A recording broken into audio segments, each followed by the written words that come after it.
विप्रो की तरफ से एक स्कॉलरशिप का नोटिफिकेशन आया है जिसे संतूर वुमेंस स्कॉलरशिप का नाम दिया गया है। दोस्तों नमस्कार, आप देख रहे हैं ज़ीरो पीरियड। आज इस वीडियो में हम लोग विप्रो केयर्स की तरफ से संतूर वुमेन स्कॉलरशिप के बारे में बात करेंगे। उसकी जानकारी मैं आपको दूंगा, आप वीडियो में बने रहिए। ज़ीरो पीरियड में इस तरह के इन्फॉर्मेटिव वीडियोस आप देखते रहते हैं। मैं आपको बता दूं, लास्ट ईयर भी इस स्कॉलरशिप की जानकारी हमने अपने चैनल के माध्यम से उन अभ्यर्थियों को दी थी जो इसमें पार्टिसिपेट करना चाहते हैं। इस बार भी ये विज्ञापन आया है तो क्यों ना हम इस पर बात कर लें। इसी को लेकर के आज मैं आपके साथ बात करने हाजिर हूँ। तो समझते हैं इस स्कॉलरशिप में किस तरह से और कौन कौन लोग एलिजिबल हैं इसमें आवेदन करने के लिए। तो सबसे पहले तो आपको ये समझना होगा कि इसमें कौन आवेदन कर सकते हैं। उसके लिए मैं इस नोटिफिकेशन में उस बात को बता दूं जिसके माध्यम से हम ये समझ पाएंगे। तो पहले नियम और शर्तें ही देख लें, उसके बाद फिर बाकी बातें करेंगे। आवेदक के लिए निम्नलिखित नियमों और शर्तों को पूरा करना या पूरा पढ़ना अनिवार्य है। आवेदन जमा करने पर उम्मीदवार द्वारा नियमों एवं शर्तों को स्वीकार कर लिया गया है, यही माना जाएगा। तो कौन कौन से नियम हैं जिनको आपको मान करके इसमें आवेदन करना है। यह फॉर्म 24-25 में संतूर स्कॉलरशिप प्रोग्राम के तहत अनुदान का आवेदन करने के लिए एक आवेदन फॉर्म है जो आपको मैं अभी दिखाऊंगा थोड़ी देर में वीडियो में।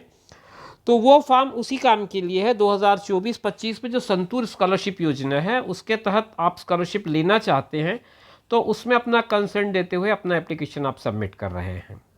अब इसको कौन सबमिट कर सकता है, तो जो छात्राएं, ध्यान रखें ये वुमेन स्कॉलरशिप है, जो छात्राएं 12वीं के बाद कम से कम 3 साल के टेन्योर का कोई भी कोर्स उच्च शिक्षा में प्राप्त करना चाहती हैं। तो इसको अगर मैं आसान भाषा में कहूँ तो आप 12वीं पास करने के बाद जब ग्रेजुएशन लेवल पे जा रहे हैं, जो कि 3 इयर्स ग्रेजुएशन का कोर्स होता है, उस कोर्स में अगर आप पार्टिसिपेट कर रहे हैं, उस कोर्स को आप करना चाह रहे हैं तो आप एलिजिबल हैं। ये एलिजिबिलिटी 3 साल, कम से कम 3 साल के किसी कोर्स को अगर आप कर रहे हैं तब आपको प्राप्त होती है और उसी कंडीशन में स्कॉलरशिप आपको दिया जाएगा, अनुदान उन्हें ही दिया जाएगा। तो ये चीज़ तो क्लियर कर दिया मैंने आपको कि एलिजिबिलिटी आपकी, एक तो आप वुमेन मतलब गर्ल स्टूडेंट हो, दूसरा आप कम से कम 3 साल वाला कोई कोर्स कर रहे हैं। 3 साल से ज़्यादा का भी कोर्स हो सकता है लेकिन मिनिमम 3 साल का कोर्स कर रहे हो। तो इसका कहने का मतलब अगर आप डीएड कर रहे हैं, अगर आप कोई डिप्लोमा कोर्स कर रहे हैं जो कि 3 साल से कम का है, या आप आईटीआई कर रहे हैं, तो ऐसे कोर्सेज के लिए आपकी एलिजिबिलिटी इस स्कॉलरशिप में नहीं बनती है। आगे योग्यता मापदंड में ये कहते हैं कि शैक्षणिक वर्ष 2023-24 में किसी भी सरकारी स्कूल, शब्दों को नोट करें, जो शब्द इसमें दिए गए हैं एक एक शब्द बहुत कीमती हैं, मायने हैं आपको समझने के लिए। सरकारी स्कूल या कॉलेज से 12वीं या इंटर सफलतापूर्वक पूरा किया हो, तो मतलब आप अगर गवर्नमेंट स्कूल से पास आउट हैं तभी आप इसके लिए एलिजिबल हैं। जो प्राइवेट स्कूल के कैंडिडेट्स हैं, जो प्राइवेट स्कूल से पास आउट हैं, वो इसमें एलिजिबल नहीं है, इस बात को नोट कर लें। और 23-24 यानी कि इसी करंट सेशन में आपने ये परीक्षा पास की हो। सरकारी स्कूल से ही अपनी 10वीं की कक्षा भी पूरी की हो। तो इसका कहने का मतलब ये है कि अगर कोई कैंडिडेट ऐसा हो जो 11th तक उसने प्राइवेट स्कूल से परीक्षा पास की हो, पढ़ाई की हो, और उसके बाद जा कर के वो 12वीं में किसी गवर्नमेंट स्कूल में एडमिशन ले ले और उसके बाद अपनी एलिजिबिलिटी साबित करने के लिए ये बताए कि 12वीं उसने सरकारी स्कूल से पास की है, तो वो नहीं चलेगा। उसमें आपने 10वीं की भी परीक्षा सरकारी स्कूल से ही पास की हो, ये बात भी उन्होंने मेंशन किया हुआ है। किसी भी मान्यता प्राप्त शैक्षणिक संस्थान में 2024-25 से पूर्णकालिक मान्यता प्राप्त डिग्री डिप्लोमा में दाखिला लिया हो। डिग्री की अवधि 3 वर्ष या उससे अधिक होना चाहिए। तो अब 12वीं पास करने के बाद आप फुल टाइम जो करस्पॉन्डेंट कोर्स करते हैं, पत्राचार से परीक्षाएं देते हैं, उनके लिए ये एलिजिबिलिटी नहीं है। आपको इसके लिए ज़रूरी है कि आपने एक रेगुलर कोर्स में, रेगुलर डिग्री प्रोग्राम में आपने एडमिशन लिया हो और उसकी डिग्री की जो टाइमिंग है, टेन्योर है, वो 3 साल का होना चाहिए। 3 वर्ष की अवधि का कम से कम होना ज़रूरी है। तो ये बहुत सारी टेक्निकल बातें थी जो मैंने आपको बताई। अनुदान का ऑफर तब तक अस्थायी है जब तक ऊपर बताए गए सभी दस्तावेज जमा नहीं किए जाते। कोई भी आवेदन जो मापदंडों पर खरे नहीं उतरते उन्हें अस्वीकार कर दिया जाएगा। विप्रो केयर स्कॉलरशिप से संबंधित सभी अधिकार सुरक्षित रखता है, बिना किसी कारण बताए ऑफर को अस्वीकार या वापस लेने और बंद करने का भी अधिकार रखता है। और ये जो आवेदन फॉर्म जिसकी मैं चर्चा कर रहा हूँ वो आवेदन पत्र का प्रारूप है। तो आप इसको देख करके समझ पा रहे होंगे कि किस तरह से इसमें चीज़ों को भरना है। ये आवेदन पत्र मैं आपको डिस्क्रिप्शन बॉक्स में एक लिंक के थ्रू उपलब्ध करा रहा हूँ, आप उसको देख करके वहाँ से डाउनलोड कर लें और डाउनलोड करके उसे पूरी तरह से भर दें। अभी स्क्रॉल करके मैं आपको बस दिखा रहा हूँ, झलक दिखा देता हूँ कि किस तरह से ये आवेदन फॉर्म आपको भरना है। इसमें मोबाइल नंबर से आपको भरने, आवेदक के, माता के, पिता के और कोई लैंडलाइन हो तो उसको भरना है। इस तरह से चीज़ें आप स्मूथली पढ़ लेंगे किस तरह से आपको क्या क्या चीज़ें भरनी है, और वो सारा कुछ भर लेने के बाद आपको इसको जमा करना है। इसमें आपके जो स्कूल के हेडमास्टर या फिर हेडमिस्ट्रेस होंगी, प्रधानाचार्य जो भी होंगे, उनका यहाँ पर एक अंडरटेकिंग यानी घोषणा पत्र लेना है, जो वो यहाँ पर सिग्नेचर करके आपको प्रमाणित करेंगे आपकी जानकारियों को।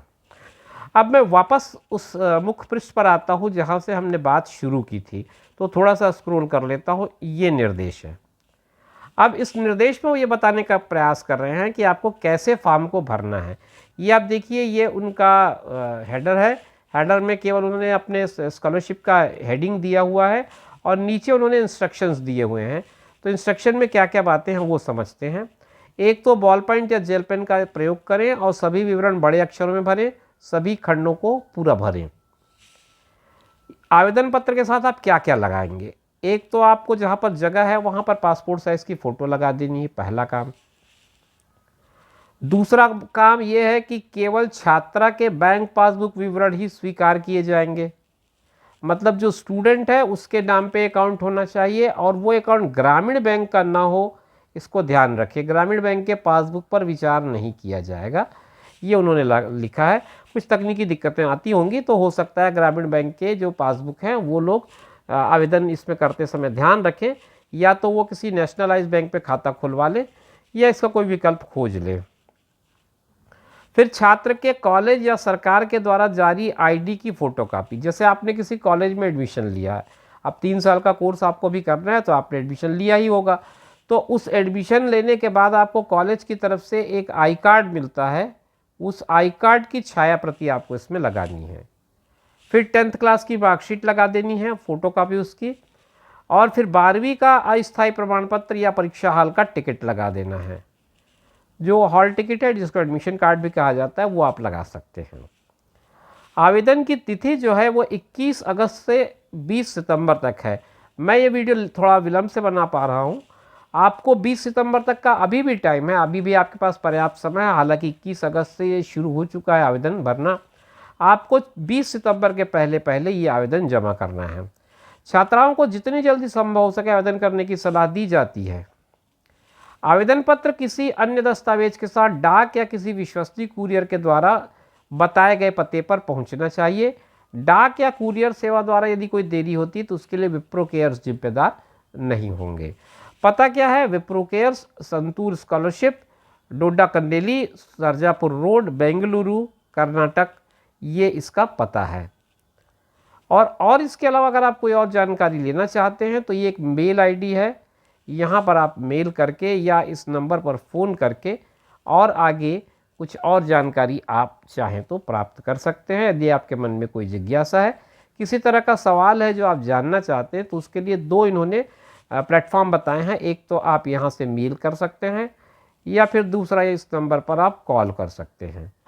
तो इनमें से जो भी आपको सुटेबल हो आप उसका उपयोग कर सकते हैं। तो मित्रों, ये थी आज की वीडियो जिसमें हमने स्पेशली गर्ल चाइल्ड से बात की और उनको बताने का प्रयास किया कि किस तरह से विप्रो संतूर वुमेन स्कॉलरशिप आपके लिए अवेलेबल है, आप अपना आवेदन भेज सकते हैं। शुभकामनाओं के साथ इस वीडियो को मैं यहीं पर विराम दे रहा हूँ। इसी तरह के इन्फॉर्मेटिव वीडियोस आप हमारे चैनल पर लगातार देखते रहते हैं। इन वीडियोस के अलावा यदि कोई ऐसा टॉपिक है जिस पर आप चाहते हैं कि हम आपके साथ बात करें तो आप कमेंट बॉक्स में लिख सकते हैं, हम उस पर भी आपके साथ चर्चा के लिए जो भी हमारे पास सामग्री होगी या हम उपलब्ध करा पाएंगे उन तथ्यों के आधार पर आपसे बात करने का प्रयास करेंगे। मेरी कोशिश यही होती है कि मैं किसी भी तरह की जो जानकारी आपको दूं वो पूरी तरह से तथ्यात्मक हो और पूरी तरह से सही हो। किसी हवाई कोई जानकारी को मैं अपने चैनल पर कभी अपलोड नहीं करता। फिर मिलेंगे नई जानकारी में नए वीडियो के साथ, तब तक के लिए कीजिए इंतज़ार। नमस्कार।